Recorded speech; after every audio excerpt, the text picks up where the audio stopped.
And good morning, Tina. How are you this fine Monday morning? I am very well. How is everybody over there? We're doing well. Just Jeff and I in the studio today, but we're doing pretty well this morning. Lots to talk about. Lots of fun things on the agenda for today. So, what's going on in Rockland business thus far? All right. We're going to look at a story about numbers.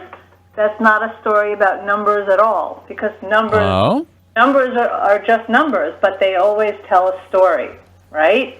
Right. All right. So we're talking today about the 2020 census, and we're talking about Rockland County, and a very interesting trend that pops up if you look at the numbers. So let's put some perspective on this, okay? So try to follow this. Don't. It won't be intimidating. Not to worry. New York State overall did manage over the 10 years to grow its population by 4.1%. That is still probably about half the nationwide rate of 7.2% in terms of growth.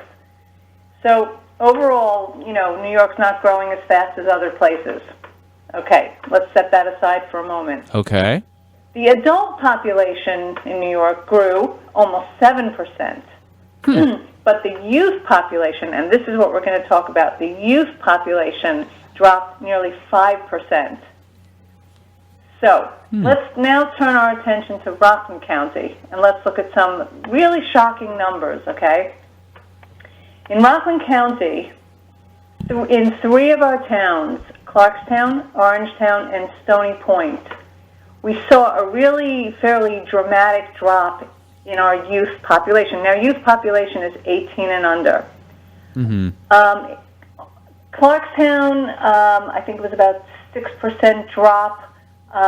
Orangetown, this is pretty big, 11%, and Stony Point almost 17%.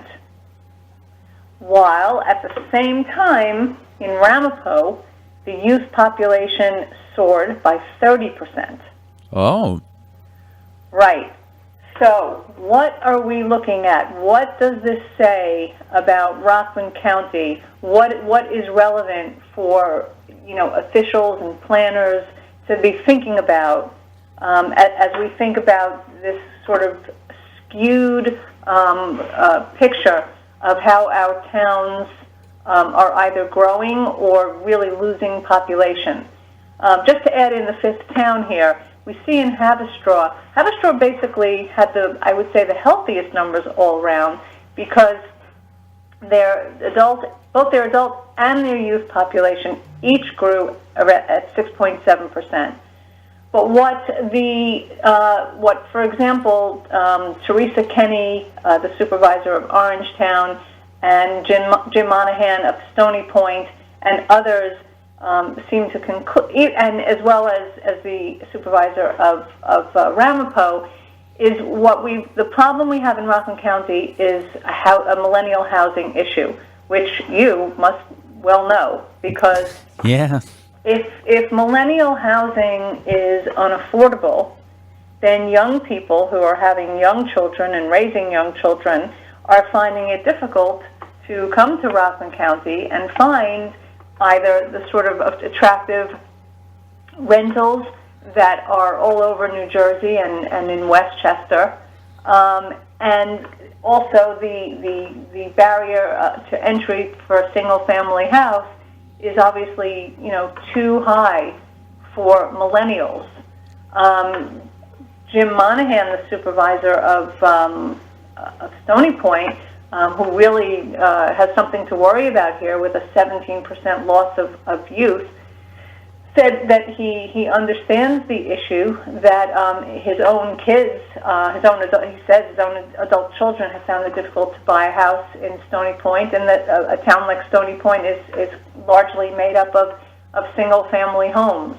So there are not a lot of rental opportunities or attractive communities for younger people. We were talking to we were talking to Naomi Stryker from Q Home Sales this morning, and she was talking about an interesting fact about that there's not a lot of housing available in general, and believes, in her personal opinion, that there should be more housing construction and apartment construction within Rockland County as a whole. Would you agree on that? Oh, absolutely, absolutely.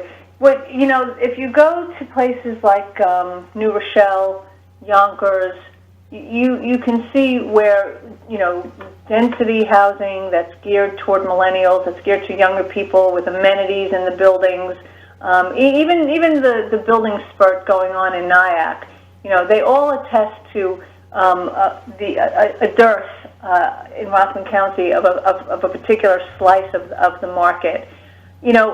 In Clarkstown, they passed the transit-oriented development around the Nanuet train station, and there is the hope of putting up millennial housing there, but as far as I know, nothing really has been kick-started there. And similarly, in Pearl River, and I spoke to Teresa Kenny about this, there too, they're hoping to get a transit-oriented development around their train station in the downtown for the same reason, to build cluster housing or density housing, in and around train stations, which young people need so that they can commute, millennials need so they can commute.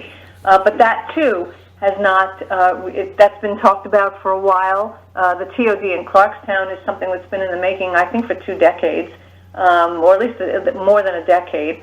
The truth is, Rockland County has a hole in the donut here. There's a hole. You must know this because you probably looked around to come down from Newburgh to try to live here, and there's kind of like a missing slice of the real estate market that is amenable to people who are out of college, getting out of college with debt, getting started, want an affordable rental, and need to work their way into a single-family house. Yeah, in my experience, we've definitely looked. My fiance and I, that is, we've looked at housing in Rockland, and unfortunately, it doesn't seem to be very financially feasible within the next year or so, financially at least. So it doesn't look like that's gonna be in our near future, unfortunately. Just speaking from a financial standpoint, we just don't make enough. Right, that's right, and that's. I think that's what we're seeing across the board. The 30% rise of youth population in Ramapo, I think Supervisor Specht and others can agree that represents the increase in the Orthodox community. That's more of an outlier statistic compared to town by town. Again, Orangetown, they've lost 11% of its youth. Stony Point, 17% of its youth. This is over the course of a decade. So there's definitely a problem. We even speak to, and of course you can see the story that we posted today, but we spoke to, let me think of this. There he is. The Vice President for Enrollment Management at STAC, St. Thomas Aquinas. And, even from that perspective, these numbers are concerning. That college draws 40% of its enrollment from the county. So if you're looking at continued declines in youth population, as they must be doing, he said that, that they are increasing their recruitment efforts outside the county to New Jersey, the 5 boroughs, and the greater geographic region, because numbers tell a story, and it's easy to see, that Rockland's youth population is on the decline. Indeed, it is. We do have a question for you, Tina, if you don't mind. Oh. All righty, you're on the air with Tina Traster from the Rockland County Business Journal. Hi, Tina. Listen, this is my question. I understood everything you said. But is it also because people in the other 3 towns are having babies? what is it? People that they become 18 and move away, or which I'm sure is happening. But also, if we're a lot of oldies but goodies here, we're not going to go having babies. That might be the reason? Well, if it were if the numbers were consistent across the board, I'd say, okay, then maybe we're having a population decline overall. But what's striking is, so let's look at the difference between the state average and the towns. In New York State, okay, the youth population dropped about 5%. So that would be maybe consistent with Clarkstown, although Clarkstown dropped even more than that. But then, so in other words, that means the under 18 dropped. That's right. Okay, that's right. Sorry. Next, go on. I'm sorry. Go on. Yeah. So, but I was going to just say, but Orangetown is double that, and Stony Point is almost triple that. So statistically speaking, the town. Tina, you know what? I think it really is, though. We're just an older clientele here, an older population. Right, but the thing about that is that becomes unhealthy for the economy. It becomes a very skewed kind of economy. You need youth to work in all of those places that you go to shop in, right? You need a balance. Right. No, I know. I understand. No, I understand that. The only thing is that I would just put my opinion, my idea, it's opinion, is that, all right, in addition maybe to building senior housing in those three towns, we have to build apartments, so to speak, for younger people, but like studios or one-bedrooms, That's not right. 2 bedrooms. Because to be honest, I think the 3 other towns, they do not want to build the 4-bedroom places. Do you see what I'm saying? There's always something in the background that causes people to do different things. You know what I mean? Well, we need just across the board in all the towns in Rockland County. What we can conclude is that there is a need for people like Will to be able to come here and perhaps rent and then ultimately buy. Right. So you know what? We need young people housing and old people housing right. in the same development. That's 1 right. or 2-bedroom jobs. Tina, I find you so interesting. Thank you. Thank you. Thank you, Gracie. It's always a pleasure. She's always got some interesting questions for you to ponder. Yes, thank you, Gracie. Well, was there anything else that you wanted to talk about? I don't know if you were listening earlier, we did talk to the Ramapo and Clarkstown supervisors on the voting of the marijuana. I believe Clarkstown's having their vote at 12 p.m., either today or tomorrow, and they'll be deciding. It looks like they're both opting out, with the option to opt in later when more information comes out. It sounded like or at least that's what they said they were waiting for. So, yeah, on that front, we reported last week, that Piermont became the first municipality to opt in on dispensaries and opt out on lounges.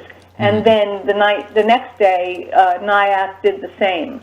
So, again, what we're looking at is places like Nyack, Piermont, the village of Haverstraw, probably the town of Haverstraw itself, and perhaps Spring Valley and Chestnut Ridge and places in Ramapo will be the places where there'll be the initial opportunities for the initial licenses when they become available in 2023.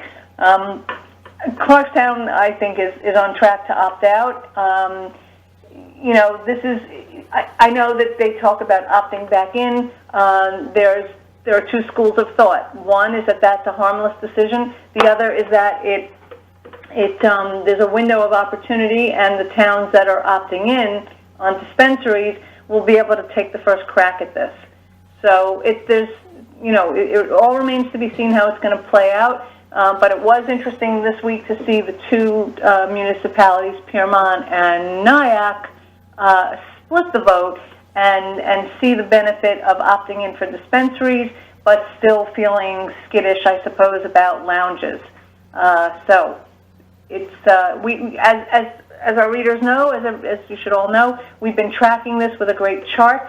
If you go on our site, you can see we've been, like I said, charting all of the town's decisions and listing when all of the public hearings have been. Just one last thing I wanted to mention about Piermont, which was, I thought, notable.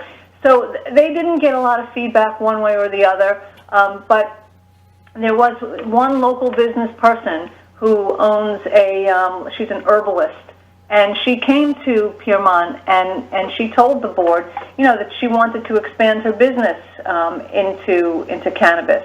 And I think that forced the board, one, to really look at it at a more granular level, the issue, and to consider what a local business person wanted to do. I think my big surprise in all of this is maybe the mall at the Palisades Center is not a voice per se, but it would seem that a cannabis dispensary in the Palisades Center would be such an obvious choice.